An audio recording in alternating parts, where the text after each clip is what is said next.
Alright guys, so today we're going to try and diagnose a no start situation with the E36.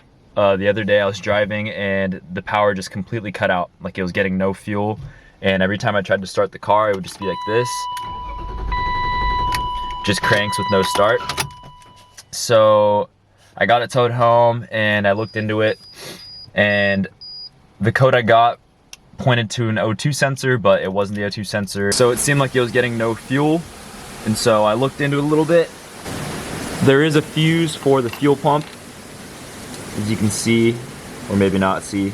It's fuse 18. And so when I checked that, in fact, it was blown. So if you're having the same issue, you might just get away with replacing the fuse, and my car started up fine after that. But when a fuse blows, it usually means something else is wrong. And so what I'm gonna do today is replace the fuel pump.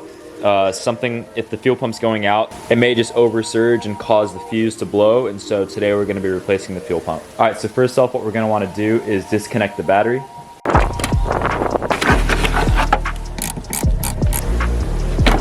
Now with the battery disconnected, what we're going to want to do next is remove this rear seat portion. It's just held in by two clips like below the seat right here and one on the other side. You kind of just pop them up and remove the seat out.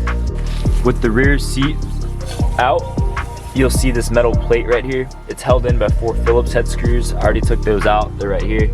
Once you take those screws out, you'll be able to kind of like move this plate to the side like that.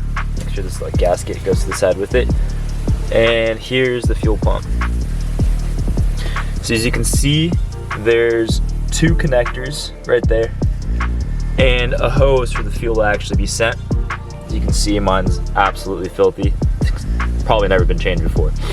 So what we're gonna do is unplug those 2 connectors, undo that fuel line, and this top cap portion is where we need to get a flathead screwdriver and a little mallet to unscrew it, and then the fuel pump should come out. As we can see here, there's quite a bit of fuel coming out. It is to note that you probably want the gas tank to be at least half full. Ideally, you want less fuel in there, but I think mine's at half, but there's still a bunch of fuel coming out, so I'm gonna try to figure this out and check back in.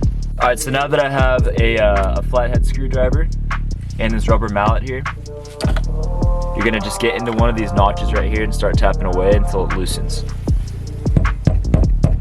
All right, with this thing off, at 270,000 miles, I don't think this thing's ever been replaced. This thing was so tight on there, so it might take a little longer for you guys, but ultimately this thing comes off. And next up, the fuel pump should come out. So there's the fuel pump right there. And you want to be careful as you bring it out of the car. You definitely don't want to get any of this gas on your paint. All right, so here's a new fuel pump. It's not really new. I just got it from a lower mileage M3. So you want to reuse the rubber gasket here or just buy a new one. Mine's still in good condition, so I'm just going to reuse it. You could go about this a couple different ways. You can opt to just buy a whole new fuel pump. I think they're about 100 to 200 bucks. Another thing you can do too is, it's really just this motor here, so you could just replace this motor for the fuel pump, and I think that's about 50 bucks or so you could just replace that. I opted to just get a second-hand one off a low mileage car, so this should do the same. When you put it in, you want to be careful. You don't want to drop anything in, and you want to make sure the orientation's the same. So you want to make sure these 2 connectors are on this left side here, and this hose, like nipple, is on this side as well.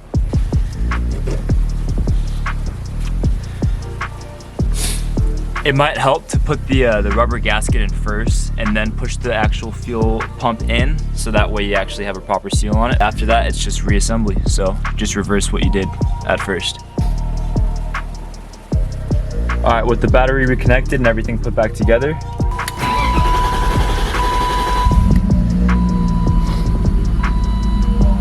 the car should start right back up.